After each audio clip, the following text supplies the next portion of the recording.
बिस्मिल्लाहिर्रहमानिर्रहीम। अस्सलाम वालेकुम नाज़रीन, आप यूट्यूब चैनल देख रहे हैं। मैं इमरान खान हूं। अब तक की सबसे इंपॉर्टेंट खबर तो ये है कि सुप्रीम कोर्ट ऑफ पाकिस्तान ने पाकिस्तान तहरीक इंसाफ की जीती हुई मखसूस नशिस्तें माले गनीमत के तौर पे पीडीएम की जमातों के हवाले कर दी। ये बात हमें पहले दिन से पता था।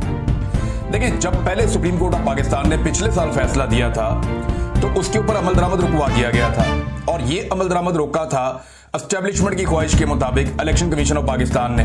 पाकिस्तान में ना इस वक्त एक बदमाशी चल रही, एक गुंडागर्दी चल रही है। अदालत फैसला देती है, सुप्रीम कोर्ट ऑफ पाकिस्तान का फुल कोर्ट एक फैसला देता है, लेकिन क्योंकि ये फैसला पाकिस्तान की मिलिट्री एस्टेब्लिशमेंट को पसंद नहीं आता तो इलेक्शन कमीशन ऑफ पाकिस्तान को हलाशेरी दी जाती है कि इसके ऊपर अमल दरामद नहीं करना। फिर वो अमल दरामद नहीं करता, और अमल दरामद ना होने की सूरत में कोई पूछने वाला भी नहीं था।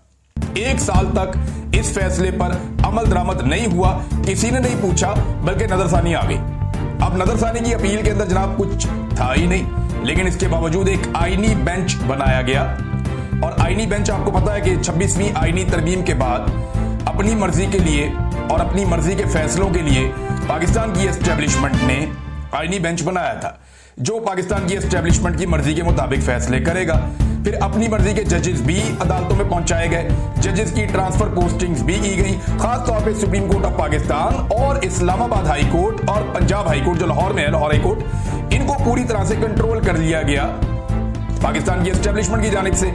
और अब मिलाकर वो फैसला आ गया जिसके बारे में हम सब बात कर रहे थे।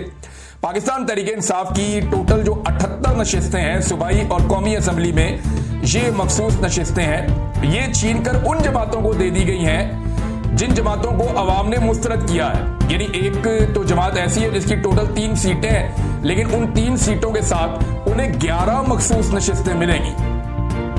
नॉर्मली ये होता है कि जो जमात 3 सीटें जीतती है तो उसको 1 सीट मिल जाती है, नॉर्मली ऐसा होता है। लेकिन यहां पे क्या हो रहा है कि जो जमात 3 सीटें जीती है उसको मखसूस नशिस्तें 11 मिल जाएंगी। अंदाजा करें आप, अवाम ने उनको मुस्तरद किया, अवाम ने उन्हें कहा जी हम आपकी शक्ल नहीं देखना चाहते, लेकिन पाकिस्तान की अदलिया बजिद है और पाकिस्तान की एस्टेब्लिशमेंट बजिद है कि ये सीटें हमने यहीं पे देनी है। 13 जनवरी का एक स्यातरीन दिन था 2024 का, जब बल्ले का निशान पाकिस्तान की सबसे बड़ी पॉलिटिकल पार्टी से छीना गया और एक बहुत बड़ी कंट्रोवर्सी में पाकिस्तान के इलेक्शन को डाल दिया गया। लेकिन 8 फरवरी को पाकिस्तानियों ने मुंह तोड़ जवाब दिया और पाकिस्तान की एस्टेब्लिशमेंट को और अदलिया में बैठे हुए उनके मोरों को बदतरीन शिकस्त दी।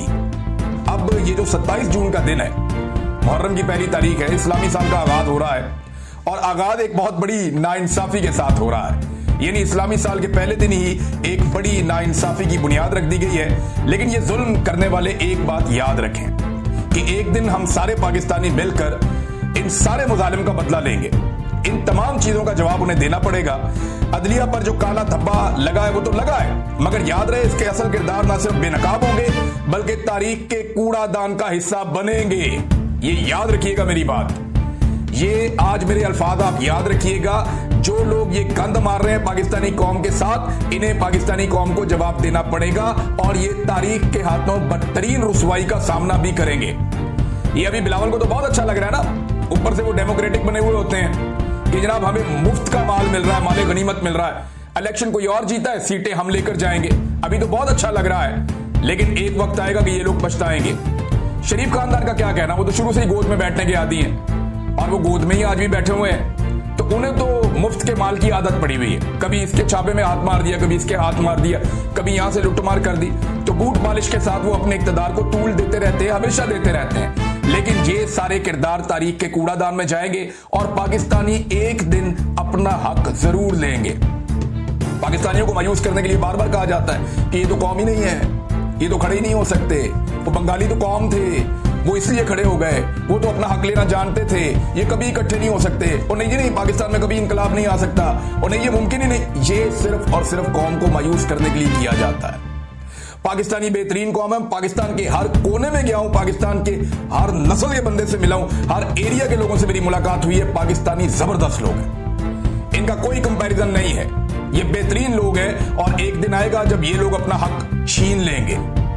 ये जो लोग कहते हैं ना कभी इनकलाब नहीं आ सकता, वो इसलिए कहते हैं कि वो इनकलाब से डरते हैं। ये जो लोग कहते हैं ना कभी शऊर नहीं आ सकता, वो इसलिए कहते हैं कि वो शऊर से डरते हैं। ये जो लोग कहते हैं ना कभी पाकिस्तान में तब्दीली नहीं आएगी, ये अवाम खड़ी नहीं हो सकती, वो इसलिए कहते हैं कि वो अवाम से डरते हैं और अवाम को तकसीम करना चाहते हैं, मायूस करना चाहते हैं। या तो लोग मायूस हो जाएं अदलिया से, एस्टेब्लिशमेंट से, इंतजामिया से, सियासतदानों से, पार्लियामेंट से, हर चीज से मायूस होकर हाथ पैर छोड़ के बैठ जाएंगे, दफा करो यार, ये सियासत है ही गंदी, अपने बच्चों का पेट पालो।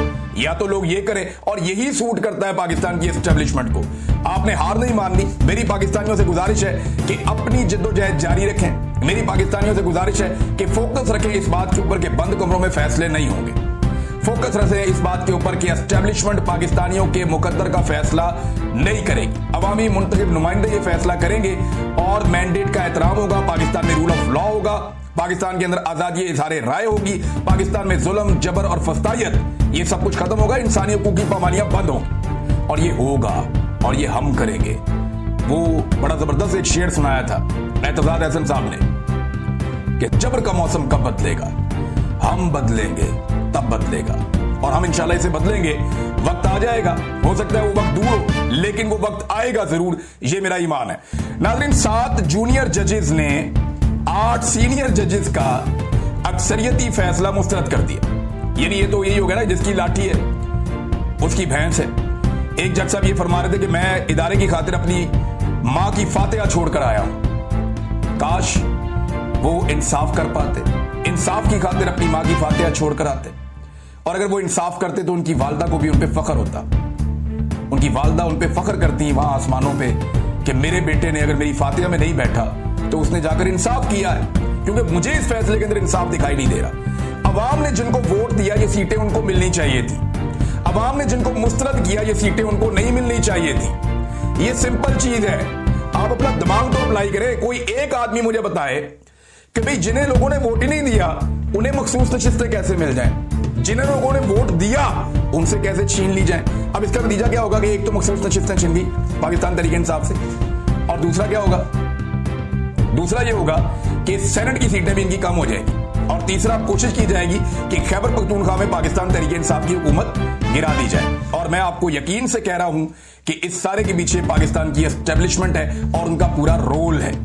DGISPR का एक स्टेटमेंट आया हुआ है, ये स्टेटमेंट मैं आपके सामने रखता हूं। पहले स्टेटमेंट सुने, फिर मैं आपको इसके ऊपर कुछ सबूत और हकायक आपको बताता हूं। DGISPR फरमाते हैं कि फौज को सियासी जमातों से बात करने में दिलचस्पी नहीं है। नंबर 1, फौज को सियासी जमातों से बात करने में दिलचस्पी नहीं है। डिग्गी वाला वाकया याद है आपको?